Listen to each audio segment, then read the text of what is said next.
अस्सलाम वालेकुम वरहमतुल्लाह। मैं हूं बिलाल साजिद और आज हम बात करेंगे इरफान खान साहब और ऋषि कपूर साहब की अफसोसनाक मौत के हवाले से। दो चीज़ें हम डिस्कस करेंगे। एक तो ये कि बॉलीवुड में अदाकारों की डिफरेंट कैटेगरीज कौन सी हैं और इरफान खान साहब और ऋषि कपूर साहब कहाँ लाए करते हैं। दूसरा हम ये डिस्कस करेंगे कि इरफान खान साहब की अचानक मौत क्यों ज़्यादा अफसोसनाक है।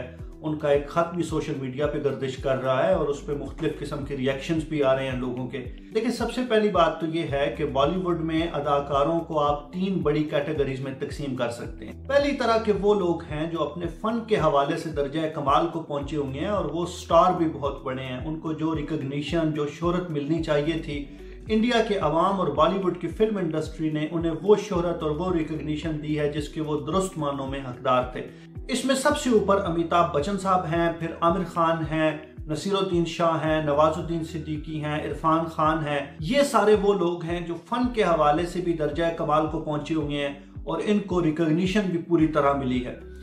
इसके बाद दूसरी कैटेगरी में वो लोग हैं जो बहुत बड़े फनकार हैं, बहुत बड़े स्टार हैं, लेकिन उनमें वो तनव्वो मौजूद नहीं है जो इस पहली कैटेगरी के लोगों में है। आप देखेंगे अमिताभ बच्चन साहब ने जो किरदार निभाया, ऐसा लगता है कि ये किरदार अमिताभ साहब के लिए लिखा गया था और अमिताभ साहब के अलावा कोई दूसरा बंदा इस किरदार को निभाने की सलाहियत नहीं रखता।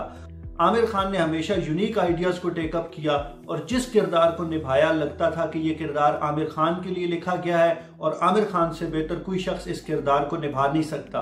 दूसरी कैटेगरी में वो लोग हैं जो फनकार तो बहुत अच्छे हैं लेकिन उनमें तनव्वो की कमी है। वो एक तरह के रोल्स तो बहुत अच्छे निभाते हैं लेकिन मुख्तलिफ तरह के रोल्स को निभाने की सलाहियत उनमें निस्बतन कम है। और तीसरी कैटेगरी में मैं उन लोगों को शुमार करता हूँ जिनके चाचे, मामे, ताए या अब्बे अगर फिल्म इंडस्ट्री में ना होते तो उनका और मेरा और आपका फिल्मी कैरियर तकरीबन एक जैसा होना था।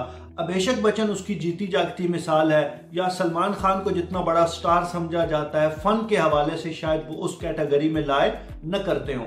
जब हम इरफान खान साहब और ऋषि कपूर साहब की बात करते हैं तो ये दोनों लोग फन के हवाले से, अदाकारी के हवाले से और शोहरत और रिकग्निशन के हवाले से हमेशा पहली कैटेगरी में आएंगे।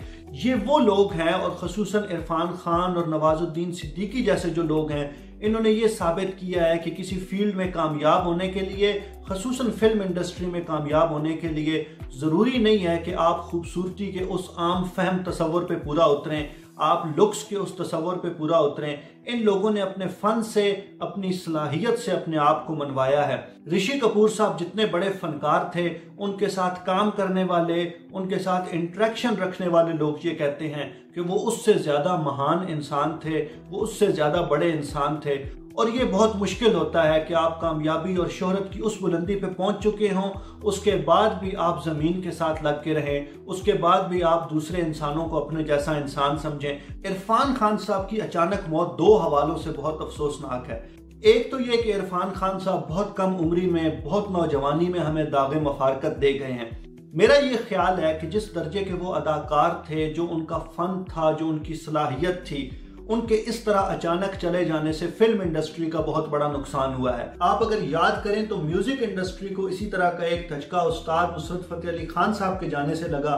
वो भी बहुत कम उम्री में, बहुत नौजवानी में हमसे अलहदा हुए। आप गौर कीजिए कि टेक्नोलॉजी की वजह से म्यूजिक इंडस्ट्री में जो एडवांसमेंट आई है और कोक स्टूडियो पिछले 10-12 सालों से उस्ताद नुसरत फतेह अली खान साहब को बेच बेच के खा रहा है, तो अगर नुसरत खुद जिंदा होते और इस तरह के एनवायरनमेंट में परफॉर्म करते तो मौसीकी को किस दर्जा कमाल तक पहुंचा देते। इरफान खान साहब की अचानक वफात के हवाले से दूसरा अफसोसनाक पहलू ये है कि वो एक मूजी मर्ज का शिकार थे और पिछले 2 साल से वो जिंदगी और मौत की कशमकश में मुब्तला थे। इन 2 सालों के दौरान उनकी सोच जिस तरह इवॉल्व हुई और जिंदगी के हवाले से उनका जाविया नजर जिस तरह तब्दील हुआ, इस हवाले से उनका एक खत भी सोशल मीडिया पे वायरल है। आप में से बहुत से लोगों ने वो देख लिया होगा। मैंने जब वो खत पढ़ा तो यकीन कीजिए काफी देर मैं सकते किसी कैफियत में रहा। आप गौर कीजिए कि इरफान खान कामयाबी और शोहरत की उस बुलंदी पे फायज थे जहां पहुंचना बहुत से लोगों का ख्वाब होता है, लेकिन उस बुलंदी पे पहुंचने के बाद जब मौत जैसी अटल हकीकत उनके सामने आई तो जिंदगी बिल्कुल बेमानी सी लगना शुरू हो गई। इस हवाले से गौर करने की बात यह है कि मैं और आप जिस बस में सवार हैं, इरफान खान की तरह एक दिन हमें भी इस बस से उतर जाना है। और जिस कामयाबी और जिस शोहरत के पीछे हम भाग रहे हैं, ऐसा ना हो कि बस से उतरते वक्त हमें वो कामयाबी वो शोहरत जिंदगी समेत बेमानी लगना शुरू हो जाए। आज के इस वीलॉग का मकसद ये था कि जिंदगी का मकसद तलाशिए, जिंदगी को बामकसद बनाइए। बामकसद जिंदगी अपने इख्तिताम पे किसी किस्म का रिग्रेट नहीं छोड़ती, किसी किस्म का अफसोस नहीं छोड़ती। इस हवाले से आप क्या सोचते हैं, हमें जरूर बताइए। बहुत शुक्रिया।